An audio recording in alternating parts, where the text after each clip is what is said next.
here we are going to learn a small topic from the genetics, a genetic code. तो genetic code क्या चीज है? Basically it is a information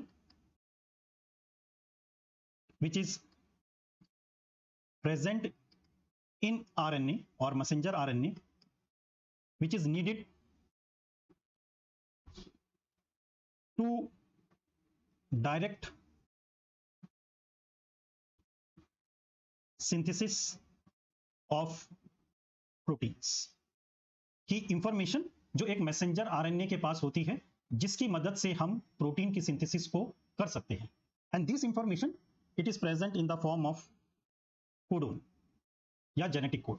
तो basically codon क्या है कि it represent a sequence of triplet nucleotide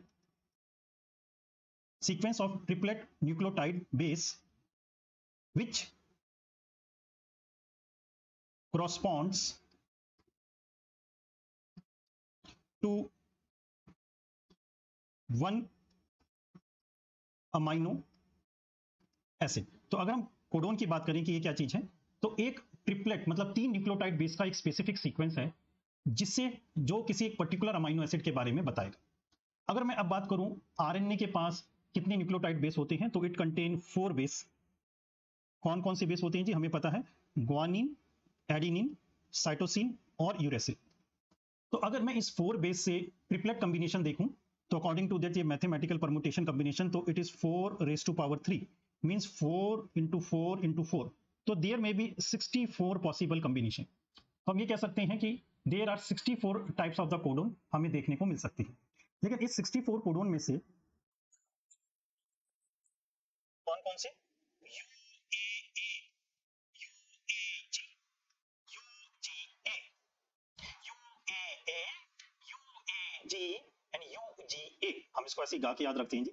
These 3 codons are basically called stop codons या termination codons, कि ये किसी अमाइनो एसिड के लिए कोड नहीं करते. तो जस्ट जेनेटिक कोड बड़ी सिंपल भाषा में कि वो इंफॉर्मेशन जो मैसेंजर आरएनए में एक ट्रिपलेट न्यूक्लियोटाइड बेस के सीक्वेंस में रहती है जिसकी मदद से हम कोई स्पेसिफिक अमाइनो एसिड को कोड कर सकें, बना सकें. अब कुछ जेनेटिक कोड की हम प्रॉपर्टी के बारे में देख लेते हैं. तो पहली प्रॉपर्टी है यूनिवर्सल. अब यूनिवर्सल का क्या मतलब है कि ईच कोडोन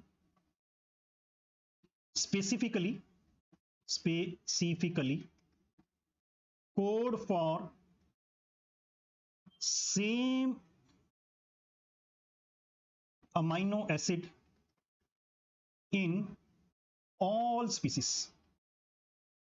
all species का मतलब चाहे भैया वो घोड़ा हो, गच्चर हो, गधा हो, आदमी हो, कुछ भी हो. तो अगर कोई पर्टिकुलर आपका कोडोन किसी पर्टिकुलर अमाइनो एसिड को कोड कर रहा है तो वो हर एक में उसी के बारे में कोड वही कोड करेगा. इसको हम कहते हैं universal feature of genetic code. दूसरा है जी एम्बिगुअस या स्पेसिफिक. इसका मतलब है कि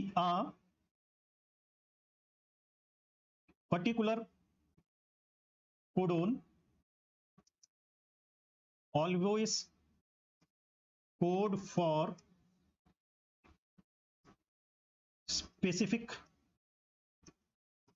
अमाइनो एसिड, कि एक पर्टिकुलर कोडोन हमेशा एक अपनी स्पेसिफिक अमाइनो एसिड को कोड करेगी, कि CCU जैसे हमेशा प्रोलीन को कोड करेगी और UGG हमेशा ट्रिप्टोफेन के लिए कोड करेगी. तो इसी फीचर को हम कहते हैं स्पेसिफिक या एम्बिगुअस.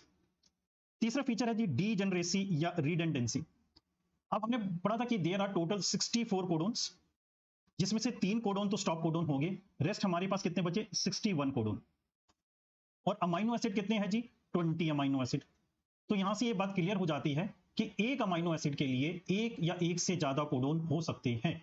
उसी को हम कहते हैं डीजेनरेसी या रिडंडेंसी, कि there is multiple codons may code the same amino acid. जैसे CCU, CCC, CCA and CCG ये चारों के चारों प्रोलीन के लिए ही कोड करते हैं. तो इस फीचर को हम कहते हैं डीजेनरेसी या रिडंडेंसी. लास्ट फीचर बड़ा इंटरेस्टिंग है जी, non overlapping and non punctuated. अब इसमें गौर कीजिए कि हमारे पास ये सीक्वेंस लिखा हुआ है ये, तो अगर हम इसको एक जैसे इंग्लिश रीड करते हैं वैसे रीड करेंगे तो कैसे read, G A U G C U A G A C U U U, मतलब हम ऐसे इसको कंटिन्यूसली रीड करते चले जाएंगे।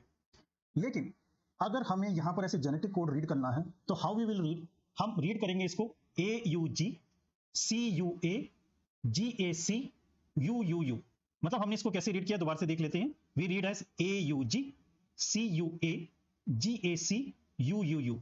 तो हमने इसको ऐसे रीड किया कि जैसे इसमें कोई बीच में कोई पंक्चुएशन कॉमा या कुछ इसके अंदर हो, लेकिन एक्चुअली में इसके पास कोई नहीं होता, मतलब इट इज नॉन पंक्चुएटेड, इसके पास कोई कॉमा या कोई पंक्चुएशन बीच में नहीं होता, लेकिन रीड ऐसे होता है कि जैसे हो, तो इसलिए इसको हम कहते हैं नॉन पंक्चुएशन, पहली चीज।